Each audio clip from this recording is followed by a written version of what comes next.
Bueno, en la última clase habíamos quedado en los espectros de emisión y absorción, que habíamos dicho que eran como las huellas digitales de cada elemento. Habíamos visto que si yo hacía pasar luz blanca a través de un prisma, obtenía un espectro continuo, pero si yo tengo un gas calentado y hago pasar la luz obtenida por un prisma, yo voy a tener líneas que son un espectro de emisión solamente en ciertas regiones del espectro continuo. Y si yo hago pasar una luz a través de un gas relativamente frío y hago pasar esa luz por el prisma, voy a ver que aparecen líneas de absorción en los mismos lugares de donde ese átomo emitía. ¿Qué quiere decir esto? Acá yo les voy a mostrar una pequeña filmación donde tenemos ese experimento hecho para el sodio. Entonces vamos a ver acá una fuente de luz, un colimador que es el que va a enfocar la luz a través de una rendija. Ahí la tenemos. Y finalmente ponemos el prisma. Está en ese lugar, tenemos el prisma, entonces logra dividir la luz blanca en todo el espectro. Y vamos a probar con una muestra de bicarbonato de sodio que vamos a calentar. Entonces, ¿qué va a suceder? Voy a poner este bicarbonato de sodio mientras hago que la luz incida a través de él. ¿Qué va a pasar? Este bicarbonato de sodio va a absorber una parte de la luz y eso es lo que aparece como una raya negra en el espectro. Ese sería un espectro de absorción, porque el sodio absorbe la luz en esa específica longitud de onda que muestra acá en la figura. No en cualquiera, sino en esa específica.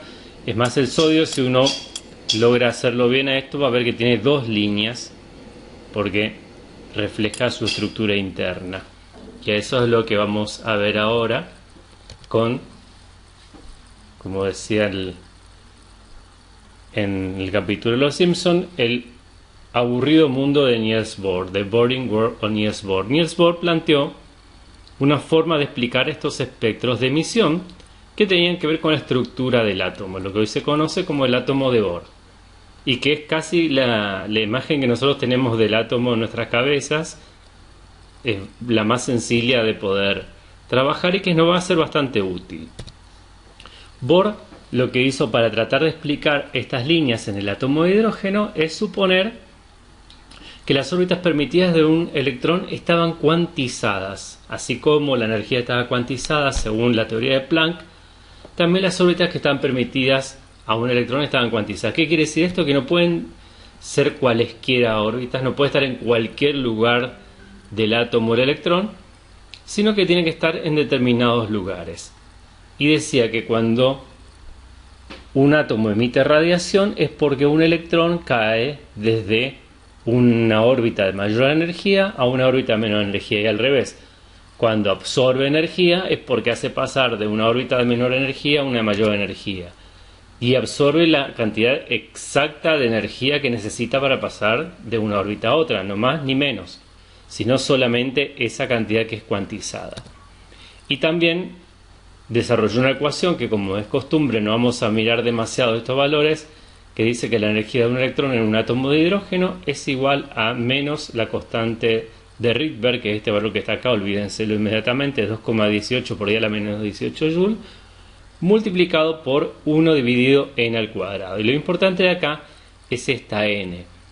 N va a ser el número cuántico de Bohr, y me va a indicar la distancia que tiene un electrón a su núcleo, en cuál de las órbitas está.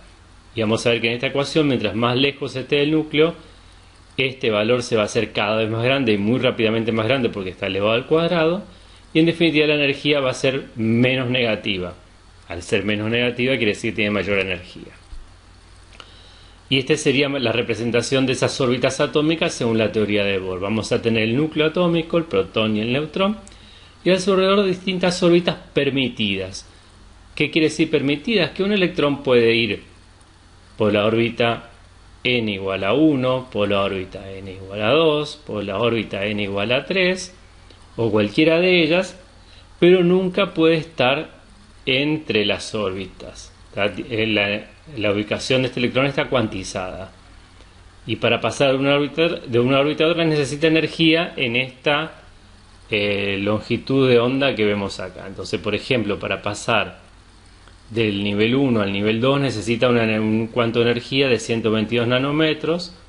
Si quiere pasar del nivel 1 al nivel 6 tiene que hacer de 94 nanómetros. Esto no lo vamos a ver a simple vista porque está en el ultravioleta. El espectro visible va a mostrar estas líneas, las que pasan del nivel 2 al nivel 3, al nivel 4, al nivel 5, al nivel 6, sí van a emitir fotones que están en el espectro visible. Y al revés, si tiene que pasar del nivel 6 al nivel 2, va a liberar un fotón de energía de 410 nanómetros. Esta sería la misma representación. Y también hay que aclarar que el estado en el que el electrón tiene menor energía, que es el nivel número 1, se llaman estados. El que está acá, el nivel 1, es el estado base o ground state. Sería el estado normal del electrón. Y los estados 2, 3, 4, 5 y 6, etcétera, hasta el infinito, se llaman estados excitados. Porque para hacer pasar un electrón de este nivel a niveles superiores necesito incorporar energía. Esto más o menos explica el átomo de Bohr. Entonces, lo que nos dejó es un sistema de átomos que es parecido al sistema solar, que se cansaron en las novelas de ciencia ficción de hacer cuentos con este tema, y es el que las maestras nos enseñaban. O sea, un átomo central y a su alrededor los electrones describiendo casi órbitas circulares o elípticas como en un sistema solar. El problema es que si los electrones se comportaran de esta manera, irían emitiendo energía en forma de fotones. Cada vez que dan varias vueltas van emitiendo energía, hasta que finalmente van a caer en el núcleo. Entonces el átomo duraría menos de un segundo. Entonces Bohr sabía que no estaba perfectamente completa su teoría, pero lo importante es que los valores que daba la ecuación de Bohr coincidían con los valores que nos daba la información espectrofotométrica. Entonces, digamos que era un modelo que se ajustaba a lo que sucedía en la realidad. En ese sentido era exitoso, pero dejaba muchas preguntas sin responder. Una de las formas que se tuvo de responder esto comenzó cuando se empezó a incorporar la naturaleza dual del electrón. Esto empezó con un físico llamado Louis de Broglie, cuyo director de tesis era nada más y nada menos que Albert Einstein, o por lo menos uno de sus asesores, y él parece algo muy sencillo, se puso a jugar con las ecuaciones conocidas y dijo que así como la luz, según la teoría de Einstein, podía comportarse en ciertas situaciones como una partícula llamada fotón, los electrones podrían comportarse como ondas, y lo que hizo básicamente es combinar ecuaciones de una partícula como es su momento con la ecuación de una onda, que es la que habíamos visto antes. Entonces, en definitiva, tiene una ecuación. Por supuesto, su trabajo es mucho más complejo que esto. Parece que solamente lo que hizo fue reorganizar un poco las ecuaciones que se conocían, pero su visión de cómo funcionaba el tema del el electrón y su dualidad era mucho más profundo. Entonces lo que hizo fue relacionar estas propiedades como la longitud de onda es igual, otra vez, la constante de Planck dividido masa por velocidad, que si se acuerdan en física, eso habíamos definido como el momento del electrón. Entonces ahora sí vamos de lleno a la mecánica cuántica, que es la moderna teoría atómica. Resulta que la teoría de Bohr no podía explicar los espectros de los átomos polielectrónicos, o sea que tuvieran más de un electrón. La teoría de Bohr funcionaba muy bien para el átomo de hidrógeno o para átomos en los cuales tuvieran un solo electrón, o sea que hayan perdido uno más y les quede uno solo. Por ejemplo, uno de los problemas que tenía es que había electrones del mismo nivel que tenían energías distintas, cuando específicamente la teoría de Bohr decía que la energía tenía que ver con el nivel del electrón. O sea, si un electrón está en el nivel 2 y otro electrón está en ese mismo nivel, tiene que tener la misma energía.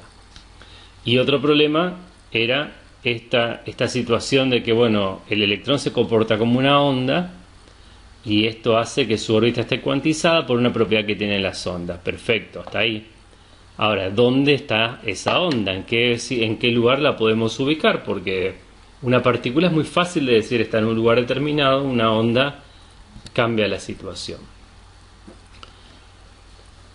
A toda esta discusión entonces tenemos que agregarle algo que planteó un físico llamado Werner Heisenberg, cuyo nombre le va a resultar familiar a los que hayan visto Breaking Bad, el famoso Heisenberg, de donde sacó su nombre de ficción Walter White. Formuló una teoría conocida ahora como el principio de incertidumbre. Básicamente dijo que es imposible conocer la velocidad y la posición de una partícula en forma simultánea.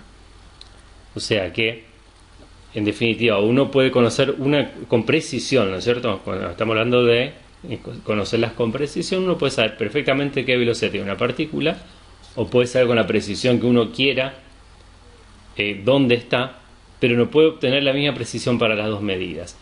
Y lo puso en una ecuación que dice delta siempre en física quiere decir la variación, o sea, la variación de la posición o el error que tenemos para medir la posición y el error que tenemos que medir el momentum si multiplicamos esos dos, siempre es un valor mayor. Otra vez aparece la constante de Planck dividido 4pi. Esto me quiere decir específicamente que las órbitas que planteaba Bohr no pueden existir, porque si eso fuera así, yo podría saber, sabiendo la velocidad de un electrón y sabiendo en qué órbita está, puedo llegar a saber su posición precisa en cualquier momento, y eso no es así. Entonces vamos a ver que este principio de incertidumbre me introduce un elemento de probabilidad en todo el sistema atómico. Ya filosóficamente antes teníamos una situación en la que si yo conocía el estado de un sistema en cierto momento, podía saber, si yo tenía todos los datos de momento, de velocidad, etcétera, podía saber cómo ese sistema evoluciona y va a estar dentro de, digamos, 10 minutos. Eso era un determinismo físico. Lo que me dice este principio de incertidumbre es que ese determinismo desaparece. Ya no voy a poder estar seguro de lo que va a suceder dentro de 10 minutos, cómo va a evolucionar un sistema. Sí, ahora vamos a ver, puedo dar probabilidades, pero nunca certezas. Entonces, eso también va a tener otras consecuencias filosóficas. Digamos que el momento en que se hizo todo esto coincidía, digamos, con todo un nuevo planteamiento de la realidad humana. Imagínense, esto estábamos hablando de principios del siglo XX. Cosas, por ejemplo, en el arte se habían alejado de la representación de la naturaleza como un objetivo, sino los colores, por ejemplo, ya tampoco se utilizaban en la forma natural, sino que se buscaban nuevas ideas. En otro campo, como el de la psicología, empezó a aparecer el tema del inconsciente, y en el campo de la física también empezaron a aparecer estas realidades que no son evidentes a simple vista. Entonces, esto es lo que yo les dije de la mecánica cuántica, la que las órbitas no pueden ser regulares. Y otro físico llamado Erwin Schrödinger, no sé si lo pronuncio bien, formuló una ecuación en la cual introdujo un concepto distinto. En lugar de estas órbitas de Bohr, que eran tan predeterminadas, introdujo el concepto de orbital. Ahora vamos a ver en detalle qué es un orbital y la densidad electrónica. Y formuló esta ecuación de la mecánica cuántica, que nos parece que ahora es chino básico. Digamos, yo puedo llegar a entender algunas de estas partes de esta ecuación, pero pocas. Pero sepan que esta ecuación se puede tratar matemáticamente, y por ejemplo para el hidrógeno ya habían obtenido cuáles eran las formas en que podía tener una órbita. Bien,